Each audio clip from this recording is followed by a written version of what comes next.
Hello दोस्तों, कैसे हो आप लोग। आई होप बहुत ही बढ़िया हो, क्योंकि आपके लिए एक बहुत ही बढ़िया बुक की समरी लेके आया हूँ। दोस्तों, हम जब भी स्टॉक इन्वेस्टिंग की बात करते हैं तो सबसे पहला एक ही नाम उभर के आता है, वो होता है वॉरेन बफे का। और जब हम वॉरेन बफे की बात करते हैं तो हम उनके इन्वेस्टिंग सीक्रेट्स को जानने की कोशिश करते हैं, लेकिन हमें अक्सर वही घिसी पिटी बातें सुननी मिलती है, वही पुराने इन्वेस्टिंग कोट्स जिसकी गहराई को आधे लोग समझ ही नहीं पाते। लेकिन एक्चुअली में वॉरेन बफे स्टॉक्स को कैसे चुनते हैं, वो बिजनेस की रिसर्च कैसे करते हैं, वो स्टॉक की इंट्रिंसिक वैल्यू कैसे निकालते हैं, उन स्टॉक्स के लिए कितना पे करते हैं, ये सब कोई नहीं समझाता। जबकि ये सब चीजें वॉरेन बफे हर साल अपने शेयर होल्डर्स के साथ डिस्कस करते हैं Berkshire Hathaway letter to shareholders में। और उसमें से इन्वेस्टिंग के इम्पोर्टेंट लेसन्स को पिक करके यहाँ पे ऑथर ने ये बुक लिखी है। इसीलिए आज मैं आपके लिए इस बुक से प्रैक्टिकल स्टॉक मार्केट के इन्वेस्टिंग के लेसन्स लाया हूँ। तो दोस्तों, ये वीडियो को एंड तक देखना, क्योंकि इस वीडियो में आपको बहुत सारी इंपॉर्टेंट चीजें सीखने मिलेगी जो आपको पूरी लाइफ टाइम में काम आएगी। तो चलिए जल्दी से शुरू कर लेते हैं। उससे पहले अगर आपने ये चैनल इन्वेस्ट माइंडसेट को सब्सक्राइब नहीं किया है तो जल्दी से कर लो और बेल आइकन को प्रेस कर दो, ताकि आप इन्वेस्टिंग और फाइनेंशियल फ्रीडम के इंपॉर्टेंट वीडियोस को मिस ना कर दो। दोस्तों, हर साल फोर्ब्स मैगजीन दुनिया के सबसे अमीर लोगों की एक लिस्ट पब्लिश करती है, और उसमें कुछ नाम कभी तरक्की करके ऊपर चढ़ते तो कुछ नीचे चले जाते, कुछ नए लोगों के नाम ऐड होते तो कुछ निकल जाते। लेकिन पिछले 30 सालों से एक नाम है जो उस लिस्ट में हमेशा रहा है। इनफैक्ट पिछले 20 साल में वो नाम हमेशा टॉप 5 में ही रहा है। वो नाम है वॉरेन बफे का, जो खुद में एक रिकॉर्ड है। जहाँ एक तरफ लोगों को लगता है कि स्टॉक मार्केट बहुत रिस्की है और उसमें पैसे डूब जाने का डर होता है, लेकिन यहाँ इकलौता आदमी है जिसने सबसे ज्यादा टाइम इस लिस्ट में गुजारा है। और इंटरेस्टिंग बात यह है, उस आदमी ने अपनी सारी दौलत इन्वेस्टिंग की वजह से ही कमाई है। तो चलिए वॉरेन बफे के इन्वेस्टिंग लेसन्स को समझते हैं।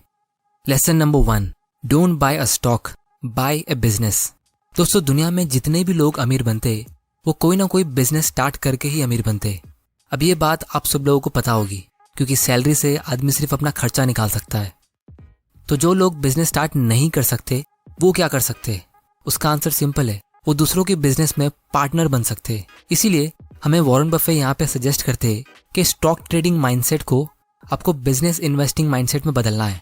अब ये सुनने में थोड़ा घिसा पिटा लग रहा होगा, लेकिन आपको थोड़ी देर में समझ में आ जाएगा कि मैं ऐसा क्यों बोल रहा हूँ। और उसका एक रीजन ये है कि ट्रेडिंग करके आप इतना अमीर नहीं बन सकते जितना इन्वेस्टिंग से आप बन सकते हो। और आप रिकॉर्ड चेक कर सकते हो कि कितने लोगों ने ट्रेडिंग से दौलत बनाई है और कितने लोग इन्वेस्टिंग करके अमीर बने हैं।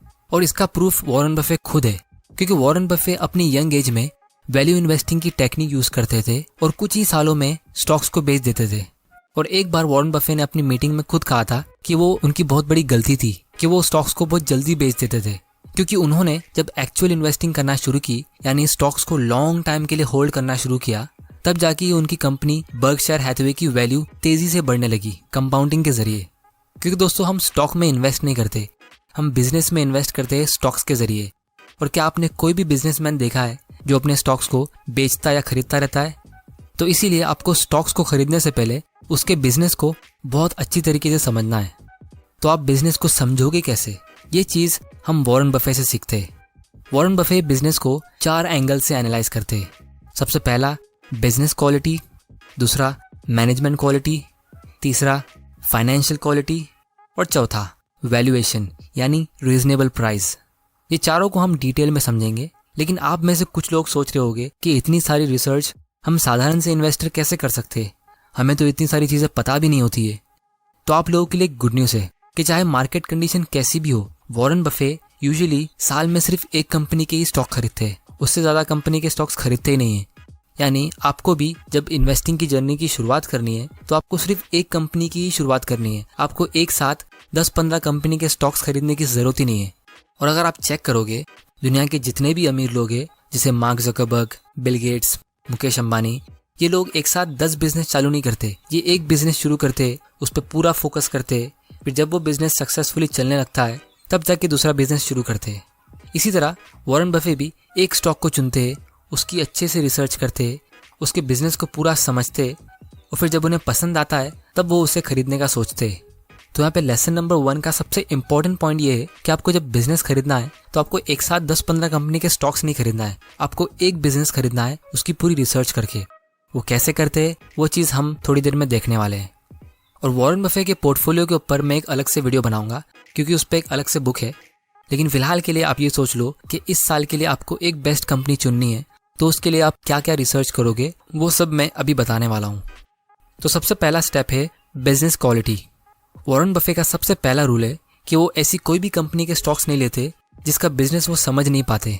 फिर वो चाहे स्टॉक कितना भी पॉपुलर हो, वो बिजनेस का प्रॉफिट्स कितना भी ज़्यादा हो और वो स्टॉक्स कितने भी सस्ते में मिल रहा हो, ये सब चीज़ें मैटर नहीं करती। मैटर करता है तो सबसे पहला rule, are you able to understand the business. मतलब उस बिजनेस के प्रोडक्ट्स और सर्विसेज, उसका ऑपरेशंस, उसके कितने कंपटीशन है और उस कंपनी के पास ऐसा क्या एडवांटेज है जिससे उसके कॉम्पिटिशन्स उसका प्रॉफिट छीन नहीं पा रहे, यानी ऐसा क्या मोट है। इस मोट के ऊपर मैं एक अलग से वीडियो बनाऊंगा, इस पे एक अलग से बुक है, क्योंकि वॉरेन बफे के हिसाब से ये एक बहुत ही इंपॉर्टेंट फैक्टर होता है किसी भी बिजनेस में उसके लॉन्ग टर्म प्रॉफिट्स के लिए। इसीलिए वॉरेन बफे बिजनेस की क्वालिटी में कोई भी कॉम्प्रोमाइज नहीं करते, फिर चाहे उनको सालों साल कोई भी कंपनी में इन्वेस्ट ना करने मिले वो चल जाएगा। क्योंकि वॉरेन बफे का सबसे पहला इन्वेस्टिंग रूल है डोंट लूज मनी, और रूल नंबर 2 है don't forget the rule number 1। क्योंकि अगर आपने पैसा खोया तो उसके साथ आप फ्यूचर में जितना भी पैसा कंपाउंड करके कमा सकते थे उसे भी खो दोगे। और दोस्तों, बिजनेस को अच्छे से समझने के 2 इंपॉर्टेंट रीजंस है। पहला रीजन मैं अभी बताऊंगा और दूसरा रीजन थोड़ी देर बाद पॉइंट 4 में यानी वैल्यूएशन के टाइम डिस्कस करूंगा। तो पहला रीजन ये है कि उनको पता लगाना होता है कि क्या उस कंपनी का आने वाले 10 या 20 साल का सेल्स और प्रॉफिट वो सही तरीके से गैस कर सकते हैं, तो उसे एक अच्छी कंपनी मानेंगे। अगर नहीं कर सकते तो वो चुपचाप उस कंपनी के बारे में सोचना बंद कर देते और दूसरी कंपनी ढूंढना शुरू कर देते। और इसीलिए वॉरेन बफे ने 2015 तक कोई भी टेक्नोलॉजी सेक्टर की कंपनी में इन्वेस्ट किया ही नहीं था, जिसकी वजह से जब 2001 में टेक कंपनीज की वजह से मार्केट क्रैश हुआ था तो उनको उससे कुछ फर्क ही नहीं पड़ा था, उनको कुछ लॉस ही नहीं हुआ था।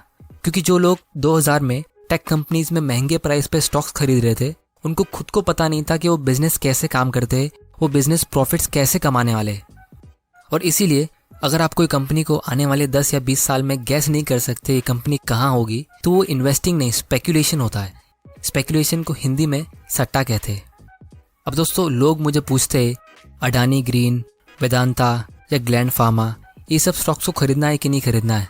तो मैं उनसे एक ही सवाल पूछता हूँ, क्या आप उस कंपनी के बिजनेस को समझ सकते हो? क्या आप उस कंपनी के आने वाले 10 या 20 साल का प्रॉफिट्स को एस्टिमेट कर सकते हो? दोस्तों, ऐसी कंपनी चुनने से अच्छा आप ऐसी कंपनी चुनो जिसके प्रोडक्ट को आप पहले से यूज करते हो। जैसे मैरिको इंडस्ट्रीज का पैराशूट ऑयल आप बचपन से यूज करते हो, पीडीलाइट इंडस्ट्रीज का फेविकॉल जिसका कोई कंपटीशन ही नहीं है उसके बारे में रिसर्च करो, या फिर ब्रिटानिया इंडस्ट्रीज की बिस्किट्स हम बचपन से खा रहे हैं इसके बारे में रिसर्च करना शुरू करो। क्योंकि आप इन कंपनीज के आने वाले 10 या 20 साल तक प्रॉफिट्स को इजीली गैस कर सकते हो। आपको पता है ये कंपनी शायद इतनी आसानी से बंद होगी भी नहीं। और अगर आप चेक करोगे वॉरेन बफे के पोर्टफोलियो में कोई स्पेसएक्स या नासा जैसी कंपनी नहीं है। उनके पोर्टफोलियो में एकदम सिंपल कंपनीज है, जैसे Coca Cola, Apple, American express, क्योंकि वो इन बिजनेस को अच्छे से समझ सकते हैं। दूसरा पॉइंट है मैनेजमेंट क्वालिटी। ये इसलिए चेक करते हैं क्योंकि अगर बिजनेस कितना भी प्रॉफिटेबल हो, अगर मैनेजमेंट आपसे कुछ छुपा रहा है, चीटिंग या फ्रॉड कर रहा है, अगर वो कंपनी कोई भी फ्रॉड केस में पकड़ी जाती है तो चांसेस है कि आपका पूरा पैसा डूब सकता है। इसीलिए आपको कंपनी के टॉप मैनेजमेंट जैसे सीईओ, डायरेक्टर्स का रिकॉर्ड चेक करना चाहिए, और वॉरेन बफे यही करते। इनफैक्ट वॉरेन बफे चेक करते हैं कि कंपनी के टॉप मैनेजमेंट का थिंकिंग प्रोसेस क्या है। क्या वो अपने शेयर होल्डर्स के साथ सारी इन्फॉर्मेशन शेयर करते हैं? वो अपने शेयर होल्डर्स के साथ कैसे बात करते हैं? क्या मैनेजमेंट अपनी खुद की गलतियां मानता है? जैसे कोई नया प्रोडक्ट लॉन्च किया हो और वो फेल हो गया तो क्या वो मार्केट को ब्लेम करता है या खुद को? दोस्तों, ये एक बहुत ही इंपॉर्टेंट पॉइंट है वॉरेन बफे के हिसाब से, क्योंकि अगर मैनेजमेंट अपनी गलती पब्लिकली कबूल लेता है तो चांसेस है कि वो उसे ठीक भी करेगा। इसीलिए वॉरेन बफे के हिसाब से मैनेजमेंट को ट्रांसपेरेंट होना बहुत जरूरी है।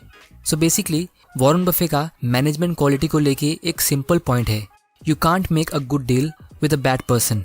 यानी आप किसी बुरे इंसान के साथ अच्छी डील नहीं कर सकते। अगर मैनेजमेंट बुरा है तो कहीं ना कहीं चोरी करके भागने की ही सोचेगा। तीसरा पॉइंट है फाइनेंशियल क्वालिटी। दोस्तों, इसमें वॉरेन बफे 4 चीजें देखते हैं। सबसे पहला, जिसका डेट टू इक्विटी रेशियो कम हो, या फिर डेट यानी कर्जा हो ही नहीं, क्योंकि जब कंपनी डेट फ्री होती है तो वो बंद होती ही नहीं है। फाइनेंशियल क्वालिटी में दूसरा पॉइंट है हाई रिटर्न ऑन इक्विटी, मतलब अपने शेयर होल्डर के लिए 1 रुपए के ऊपर कंपनी कितना % प्रॉफिट कमा रही है हर साल। जैसे वॉरेन बफे अक्सर 20% रिटर्न ऑन इक्विटी के ऊपर की ही कंपनीज चुनते हैं।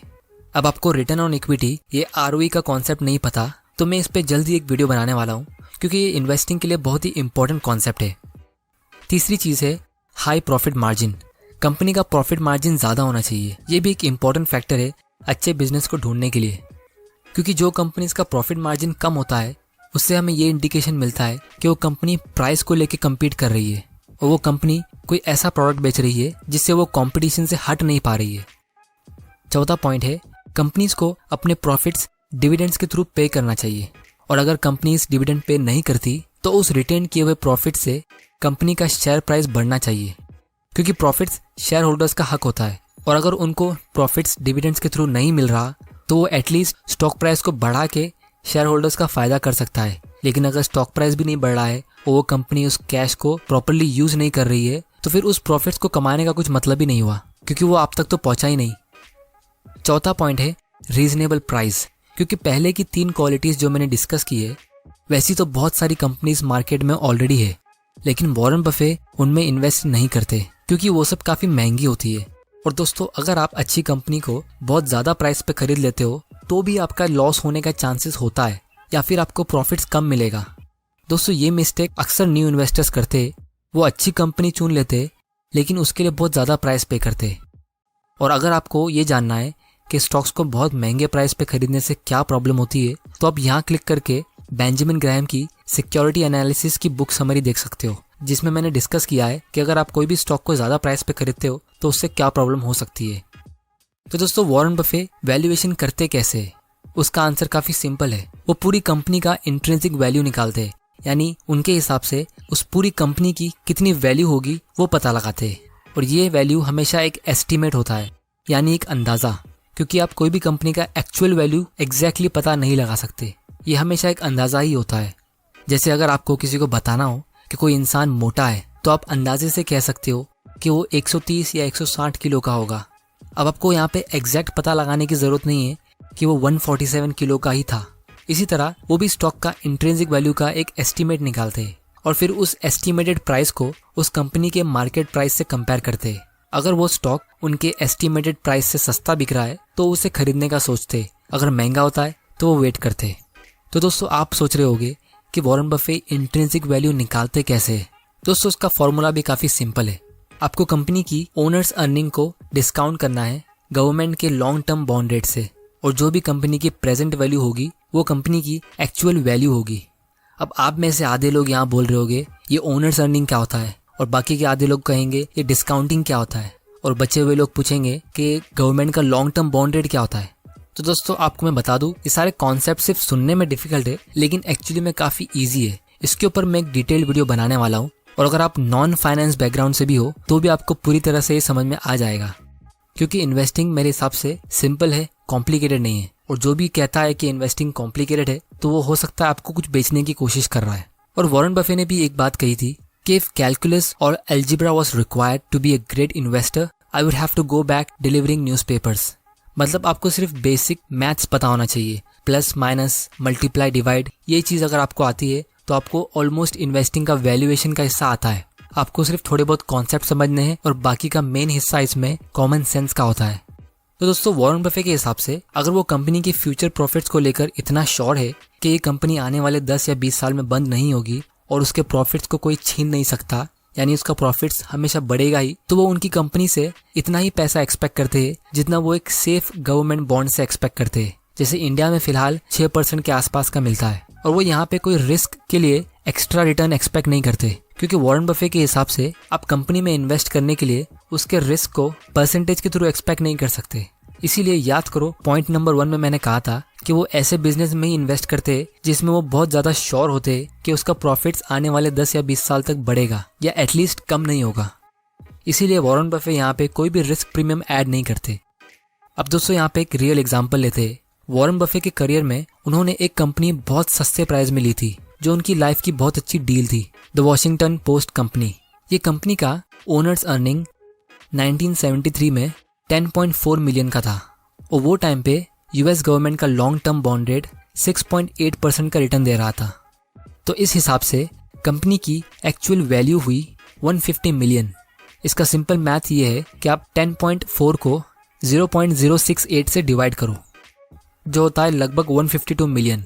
लेकिन दोस्तों कंपनी वो टाइम पे मार्केट में सिर्फ 80 मिलियन में बिक रही थी, यानी वॉरेन बफे को इस कंपनी में 45% का मार्जिन ऑफ सेफ्टी मिला। और इनफैक्ट वॉरेन बफे के हिसाब से वो कंपनी की एक्चुअल वैल्यू होनी चाहिए थी $400 या $500, क्योंकि वो टाइम पे इंटरनेट नहीं था और वो एक न्यूज़पेपर कंपनी थी जिसकी बहुत सारी सिटीज में मोनोपोली थी, जो वॉरेन बफे के हिसाब से एक पावरफुल मोट होता है।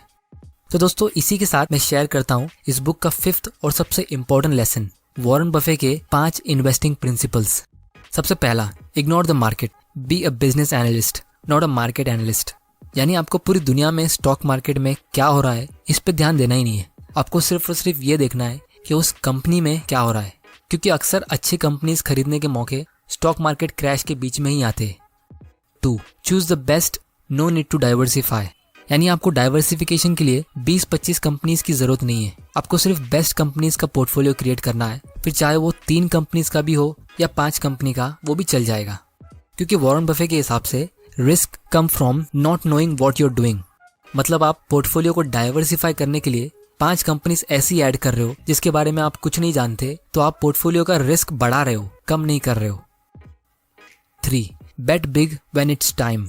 यानी जब आपको अच्छी कंपनी सस्ते प्राइस में मिल रही है तो वो आपके लिए एक ही कंपनी काफ़ी है आपको अमीर बनाने के लिए, इसीलिए उसमें कॉन्फिडेंस के साथ आपको बड़ा अमाउंट इन्वेस्ट करना चाहिए। Lesson number 4, ignore the economy. दोस्तों पूरे देश में क्या चल रहा है, इकोनॉमी किस कंडीशन में है, कौन सी सरकार आई है, कितने लोगों को जॉब से निकाला जा रहा है, ये सब चीज़ों पे फोकस करने की आपको ज़रूरत है नहीं, क्योंकि रिसेशंस और मार्केट साइकिल्स आते रहते हैं। और सबसे लास्ट और सबसे important advice, when you buy a good company hold it forever. अगर आपको कोई अच्छी कंपनी मिलती है जिसका बिजनेस आपको अच्छे से समझ में आता हो, जिसका मैनेजमेंट बहुत ही अच्छा है, जिसकी फाइनेंशियल कंडीशन काफ़ी स्ट्रांग है और उसको आपने काफ़ी रीजनेबल प्राइस पे खरीदा है, तो आपको ऐसी कंपनीज को हमेशा के लिए होल्ड करना चाहिए। उसको उसी तरह होल्ड करके रखो जैसे आपने वो कंपनी खुद स्टार्ट की थी। तो दोस्तों ये थी summary the Warren Buffett way book की। अगर आपको इस वीडियो से कुछ सीखने मिला तो इस वीडियो को जल्दी से लाइक कर दो और इस चैनल इन्वेस्ट माइंडसेट को भी सब्सक्राइब कर दो, ताकि मेरे ऐसे इंपॉर्टेंट वीडियोस आप मिस ना कर दो। दोस्तों वीडियो को शेयर करना मत भूलना, और दोस्तों मुझे कमेंट के जरिए बताइए कि मैं कौन सी टॉपिक पे अपना अगला वीडियो बनाऊं। तब तक के लिए thanks for watching and good bye.